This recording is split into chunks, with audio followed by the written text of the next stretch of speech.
What is going on, everybody? Welcome back to the Cosmic Wonder. I'm Warren Thompson, and we just got episode 5 of Secret Invasion, the penultimate episode, only one episode left. And right away, let us know your thoughts on this episode and the entire series so far in the comments down below. What do you think of it? Do you like it? Do you not? And why? So now we know what Gravik's ultimate plan is, and we know why this is so personal to Nick Fury, besides having a Skrull wife. A detail in which even Sonya Falsworth didn't know and was really surprised to hear. Her character is amazing, by the way, but more on her in a bit. Now, in the last episode, we saw the president get attacked, and sadly, we also saw Talos died, but a few other important events happened in that episode that you need to know going into this one. One is that Rhodey is a Skrull. The Skrull Rava is actually Rhodey. Now, Kevin Feige did say that we are going to find out just how long Rhodey has been a Skrull for. And this is quite a sensitive subject right now. For example, the big question is, was Rhodey in Avengers Endgame a Skrull? Was that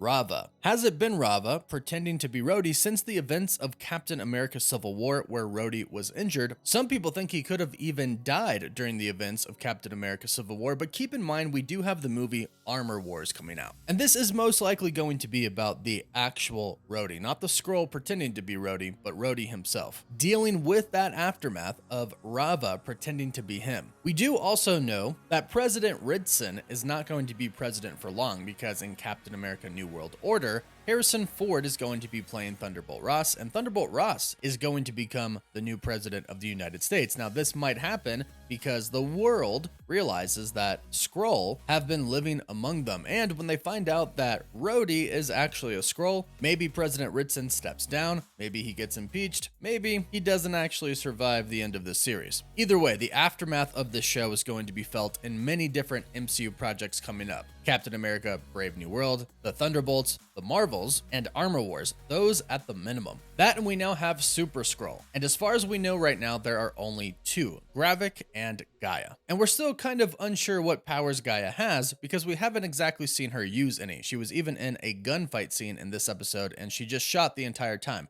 No Super Skrull powers used. We know that she can heal because of the Extremis, but we don't know if she got any of the other powers as well. But Talos really did die in the last episode, and this episode starts off with Nick Fury taking President Ritson to the hospital. He is unconscious, but Fury is trying to talk to him, whispering in his ear, it wasn't the Russians, do not trust Rhodey. Unfortunately, he doesn't have the clearance to go back with Rhodey, so he simply takes a chair and sits in front of the door so nobody else can get to him. Specifically, so Rhodey, who is really Rava, cannot get to him. Now, as they take President Ritson back, Fury turns around, looks at a TV which shows the news, UKN24, not the first time we've seen them in the MCU, by the way, and he sees that they're showing a picture of Talos. It's being broadcasted to the world that aliens are among us. Not that it's really that big of a surprise for the people of Earth, they've dealt with a lot. Not the first time they would see aliens on Earth. It is, however, the first time that they are publicly showing Skrull. And this is an indicator that the aliens have infiltrated Earth, not simply have visited, but have hid among them and infiltrated them. Now, we go back to the headquarters of the Skrull. They are returning home after the attack. We see all of them get out of the car, but Pagan sits in the car for just a little bit longer. You can clearly tell that he's frustrated. And in the next scene, he addresses Fury and starts to say, Fury never trusted you, and I'm questioning whether we should as well. He tells Gravik that he should be happy. Talos is finally dead. However, Gravik is still kind of pissed because Talos wasn't the target, it was the president. The president is supposed to be dead, and America is supposed to believe that the Russians attacked and killed the president. They were supposed to start World War III, but they were unsuccessful. But Gravik in his frustration says that if Pagan would have done and stolen what he told him to, he could have taken them out single-handedly. And now we finally know what he was trying to find. He was trying to find the DNA of the Avengers. At the end of the episode, Nick Fury explains to Sonya Falsworth that the harvest is nearly every Avengers spilled blood in the Battle of Earth, even Carol Danvers. So we know that this was the battle that took place in Avengers Endgame. It was the battle for Earth and the universe, in which, of course, the Avengers won. However, Nick Fury revealed that basically after the battle, he secretly, without any type of government knowing this, sent in Skrull to collect those DNA samples, and the leader of that mission was Gravik. That's how Gravik knew about the blood samples of all the Avengers, and that's most likely where he got the idea to create a Super Skrull. And since Gravik knew about that, that is what he has been searching for ever since he had rebelled against Nick Fury. Now, we know that he has the DNA samples of Groot, Cull Obsidian, the Extremist, a Frost Beast, and that makes him super powerful. However, it doesn't make him unstoppable, and that is what he was telling Pagan. He told him that if you would have just stolen the vial with their DNA in it, I could have created a super soldier out of myself with all of the Avengers' DNA, all of their powers, and been the ultimate super being and could basically be unstoppable. But Pagan couldn't find it, and he tells Gravik that he couldn't find it because it wasn't in any of the locations that Gravik told him, so he doesn't think Nick Fury trusted him to tell him where it was, and now he's thinking that he can't trust him either. And he's right, because he immediately dies at the hands of Gravik after he states that, showing us that Gravik doesn't really care about his people per se. And we really learn that in another scene where Gravik tells Rava to essentially kill the Skrull population that is in Russia, their headquarters, showing that he really doesn't care. And I actually had the opportunity to interview Kingsley Ben-Adir, who plays Gravik, and he did mention that his mission isn't exactly for his people, but it's more about kind of getting revenge on Nick Fury. He's also doing this for his people as well. Is he though? That was my question coming up. Is it seems like that, but is he blind now? Has it become about revenge? I think he needs the people around him to think that that's what's going on. But I think what's operating underneath for the show needed to be very different, you know. Gotcha. Otherwise, I feel like, yeah, I think there needed to be multiple layers going on. Love that. Yeah, I don't think he trusts anyone. So he kills Pagan, and everybody sees it, of course, and he tells them that he's faceless, you're all faceless, you're nameless, basically telling them you don't matter. So who they thought was their awesome leader, who was doing all of this for the sake of the Skrull, trying to find them a new home, Earth, is not actually what they thought he was. Now, in the comics, Pagan actually played a pretty big role in Secret Invasion. Pagan was disguised as Elektra, and she kidnapped Echo, who was about to have her own Disney Plus series this year. And she was trying to brainwash Echo when Echo snapped out of the brainwash and stabbed her and killed her, in which then she reverted back to her Skrull form, just like they do in this series when they are killed. But the big thing about this was nobody had any idea that Elektra was a Skrull. Typically, mutants like Professor Xavier or Wolverine could either read their minds or sense that they were Skrull. This was the first instance of them not being able to tell that a Skrull was disguised as somebody that they knew. This was a huge moment of Secret Invasion. And if you want to check out the entire comics for Secret Invasion, be sure to check out my buddies at comicbookdirect.com. They have created a website and company that makes comic book shopping the easiest it can possibly be. They deliver comics straight to your door. You can get one-off comics, or you can sign up for an entire run and get a pretty big discount if you do so. And they'll ship the latest issue right to your door each week. They have the latest from Marvel if you're trying to keep up to date with all of the recent projects. They have the latest from DC as well. And it's an all-in-one shop for your comics. Everything that you need in one place. You can sign up for a membership to get free shipping and a mystery box each month. And the next 100 people to sign up get 20% off their first order using the link in the description down below. Now, overall, this episode of Secret Invasion moves pretty quickly, and we do find out a lot in this episode. Rhodey, or Rava, eventually does arrive at the hospital, and Nick Fury can't really do anything about it. The Secret Service does not know that Rhodey is a Skrull, and he can't exactly shoot the Skrull because then he'll be killed himself by the Secret Service. Also, at the same time, Rava reveals that basically, in about 60 seconds, the footage of Gravik disguised as Nick Fury killing Maria Hill is going to hit all of the news broadcasts. TV, the internet, newspapers. It's going to be everywhere. And Nick Fury is going to be the most wanted person on the planet. Also notice that Rava continues to call Nick Fury Nick, and as they explained in prior episodes, nobody calls him Nick. But at this point, it is very intentional and almost like a little jab at him. Then we cut to what I believe is MI6 here. Sonya Fallsworth goes up to Tony Curran's character, who is just simply labeled as Derek, who is most likely just her superior officer, who she knows is indeed a Skrull. And there's actually a really cool comic book Black Widow moment here. Before she comes in, he is watching the TV screen that indeed shows the footage of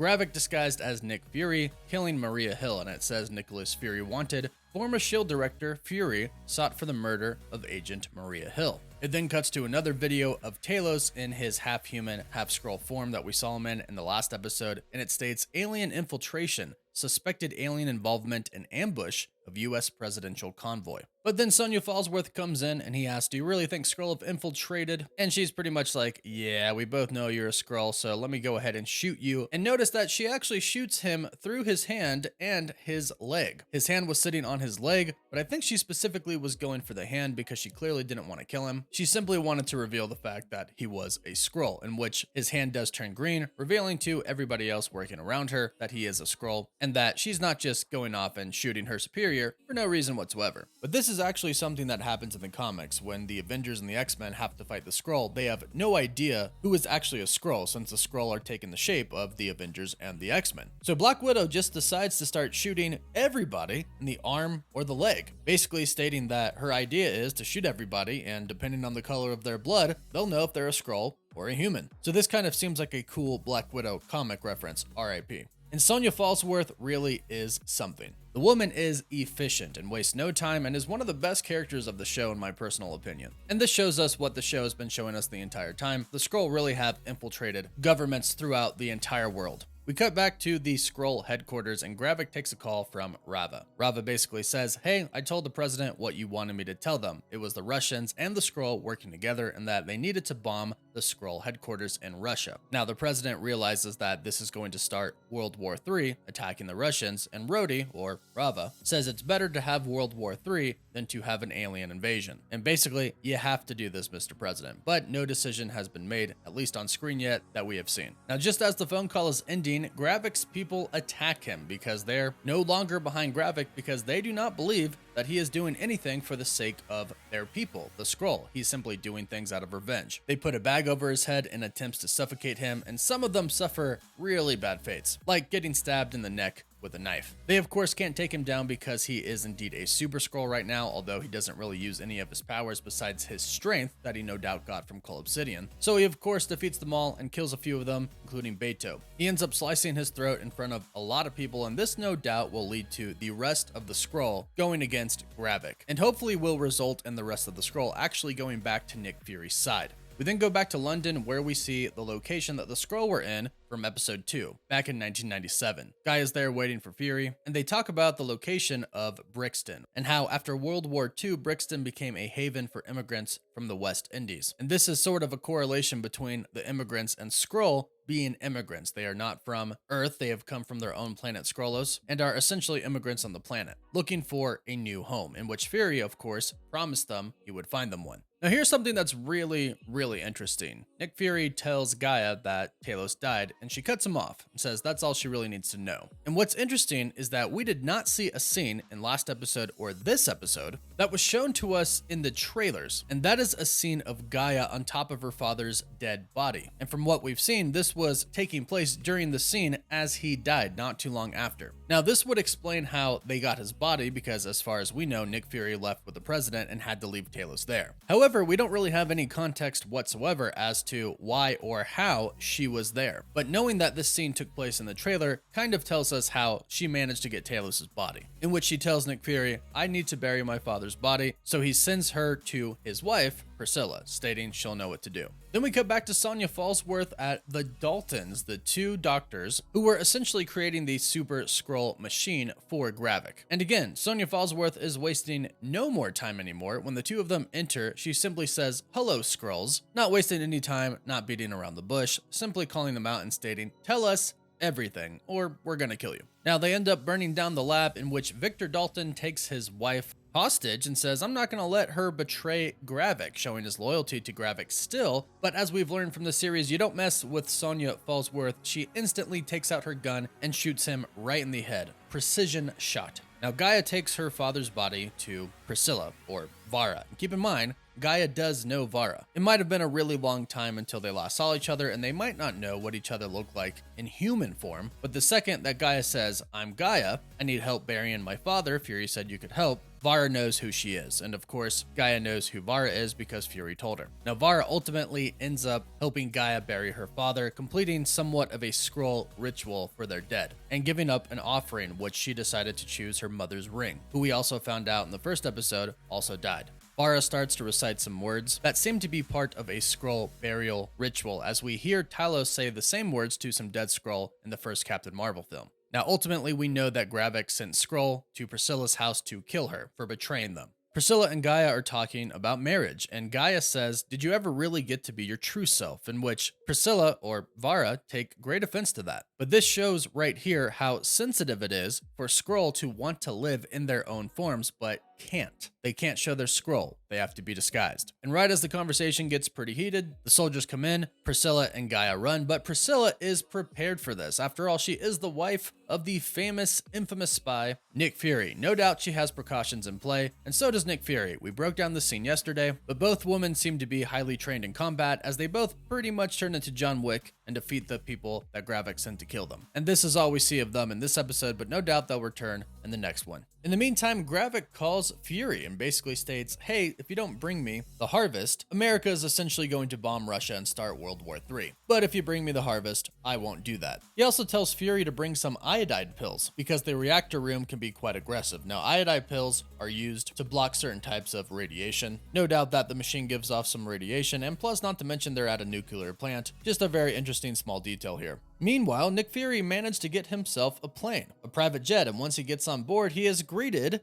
by Rick Mason, who we saw in the Black Widow film, a former soldier turned into international smuggler. Another cool Black Widow reference here, and he helps him get to Finland, in which we see some more Black Widow and Captain America Winter Soldier references, as Nick Fury disguises himself with some cloaking devices that we've seen before in those two previous films. Now, one would think that they would use these devices more often, especially when you are fighting Skrull. In fact, when Nick Fury gets in the car with Sonya Falsworth, she asks why the Widow's Veil, no doubt named after the Black Widows, couldn't actually cloak and change your body. It's a billions worth of technology and research and development, but Nick Fury states that's the newer version, not this version, the older version that he has, implying that there is a newer version that can change your entire body. So it really makes you wonder why they're not using this technology to fight against the Skrull. Since they can't really tell who a Skrull is, it would be pretty advantageous if the Skrull couldn't actually tell which human is who. I wouldn't be surprised if this comes into play in the final episode, true Mission Impossible style, but we'll have to wait and see on that.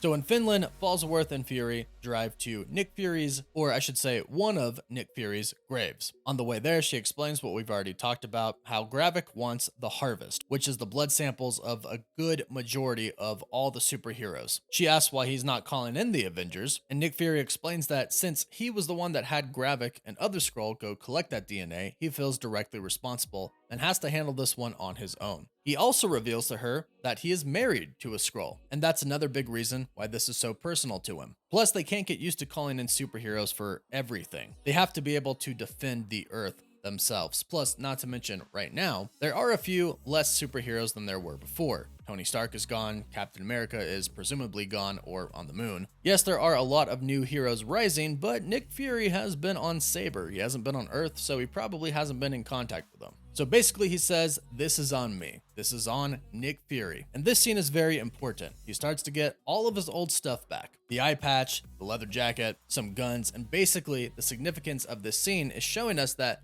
the old Nick Fury is back. The entire season, people have been talking about how Nick Fury is not the same. He's old now. He's washed up, he's got some PTSD from the blip, and basically he's lost his way. He's not a threat anymore. He's not the old Nick Fury. But now, he's back. In a redeeming arc for the final episode, he becomes who he once was, who he's always really been on the inside, of course, and he grabs the sample in which we are kind of assuming is the DNA, is the harvest, and is going to meet Gravik in the finale. Now, we're not 100% sure that this is indeed the harvest. Would Nick Fury directly bring this to Gravik and give that to him so he could become super powerful? No, but this is Nick Fury. Perhaps there is another plan to this. Perhaps this isn't the harvest, but if it is, he definitely has a plan. Now, we have seen a news scene that Marvel released recently that does show Nick Fury fighting Gravik, and Gravik does seemingly look like the Hulk. Now, this could be due to the fact that he does end up getting the harvest sample and puts that in himself, or this could be due to his old powers that he first got from becoming the Super Skrull, the first experiment This could be from the powers of Coal Obsidian or the Frost Beast. However, he does look very Hulk-like here, so perhaps he does get a little bit of the harvest in him.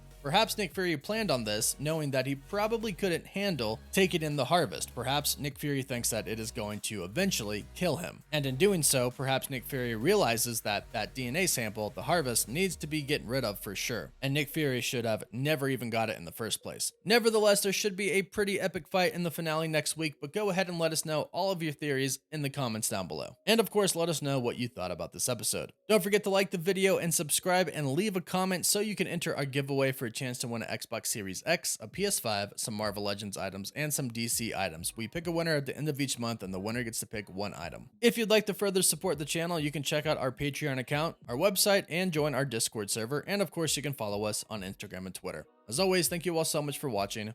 Woof woof.